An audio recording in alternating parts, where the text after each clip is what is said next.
Si le Working Holiday Visa en Australie c'est ton premier grand voyage, alors il est normal que tu peux peut-être stresser, avoir peur, tu te poses des centaines de questions. Pour pouvoir te réconforter, tu vas essayer de te trouver une stabilité sur place le plus rapidement possible. Tu vas te chercher un appartement, comme ça va te faire une sorte de repère à partir duquel donc, tu vas pouvoir t'organiser, tu vas pouvoir réfléchir à la suite de ton voyage, tu vas essayer de te trouver un travail autour de ton appartement. Même si à première vue ça te paraît rassurant, ça paraît être une bonne idée, il s'agit en fait d'une grande erreur que tu vas peut-être payer très très cher par la suite.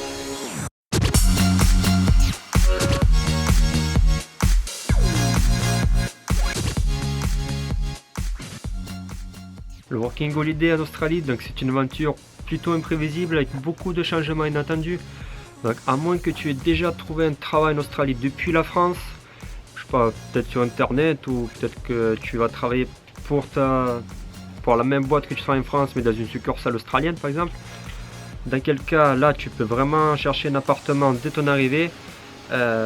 Pour tous les autres, je te déconseille de prendre un appartement en arrivant. Si le marché du travail n'est pas favorable, si tu arrives à la mauvaise saison ou pour une raison X ou Y, tu as du mal à trouver du travail, tu ne travailles pas beaucoup, mais voire pas du tout, le fait d'avoir un appartement, ça va te coincer. Tu vas être un peu prisonnier.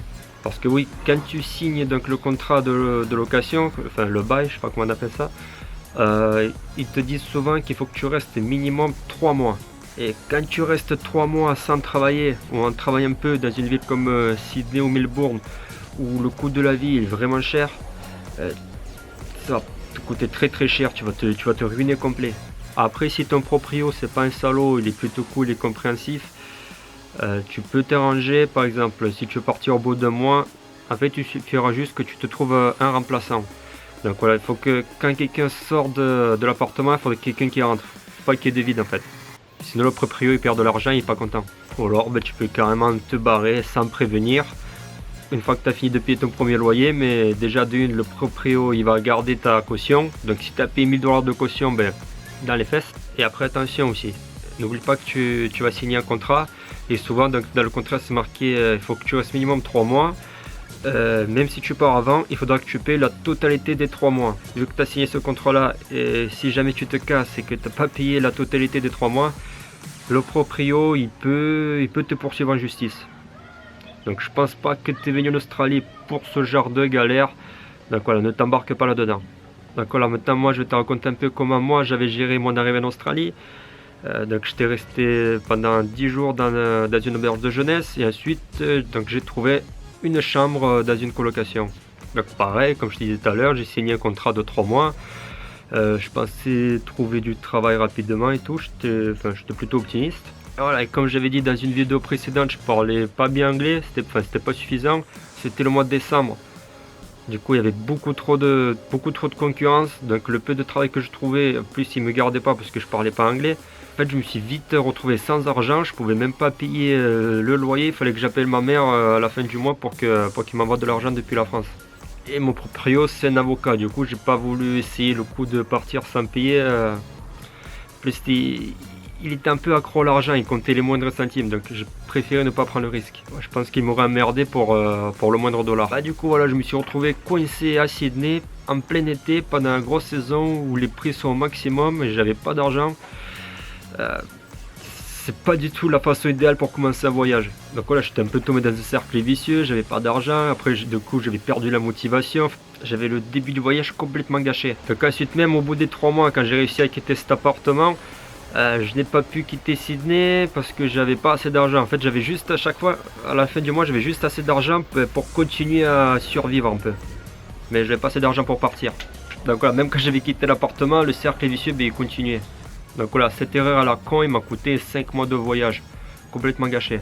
Alors si toi aussi aujourd'hui, tu comptes partir en Australie, tu te demandes s'il faut que tu trouves d'abord un appartement ou d'abord un travail ou bien tu fasses les deux à la fois, prends pas d'appartement, trouve-toi d'abord un travail. Donc la meilleure chose à faire au début, c'est de réserver peut-être une semaine ou deux en auberge de jeunesse. Déjà, il y a plusieurs avantages à ça. Déjà tu vas faire pas mal de connaissances, des gens qui sont déjà donc sur place, qui peuvent peut-être te conseiller sur des endroits où chercher du travail, ils peuvent peut-être te donner des contacts, tu peux déjà tester différents boulots, tu peux chercher un peu partout dans la ville. Donc ensuite voilà, après 2, 3, 4 semaines, si tu trouves pas de travail et que tu as envie de partir, ben, personne t'en empêche, t'as pas de contrat, juste tu t'en vas. Plan B, soit tu vas en ferme, soit tu vas dans une autre ville, ben, tu cherches une autre solution ailleurs. Et puis souvent dans la plupart des auberges de jeunesse, tu peux travailler en échange de l'hébergement. Donc soit tu travailles à la réception, ou enfin, tu nettoies, tu fais les lits. Donc voilà, c'est à peu près 3 heures de travail par jour contre une nuit. Ça peut être une très bonne solution. Comme ça, tu peux rester pas à plat à Sydney et tu ne payes pas de logement. Le nettoyage, c'est le matin entre 7h et 10h. Donc tu travailles le matin et après tu as toute l'après-midi pour chercher du travail à côté. Tu vas pouvoir économiser pas mal d'argent comme ça. Si tu n'aimes pas les auberges de jeunesse, ce que je peux comprendre, j'aime pas non plus. Comme solution, tu as le couchsurfing. Après ça, c'est un peu aléatoire. Un coup, il y a des disponibilités, un autre coup, il n'y en a pas.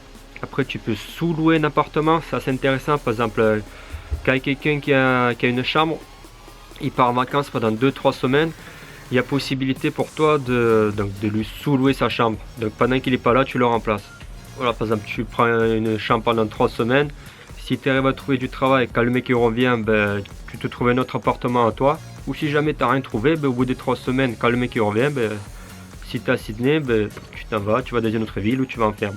Bon, après, si tu veux à tout prix prendre un appartement, alors conseil, fais attention au contrat, prends pas de contrat où il y a un minimum stay, donc une durée minimum à rester. Voilà, regarde bien que tu puisses partir du jour au lendemain sans aucun préavis.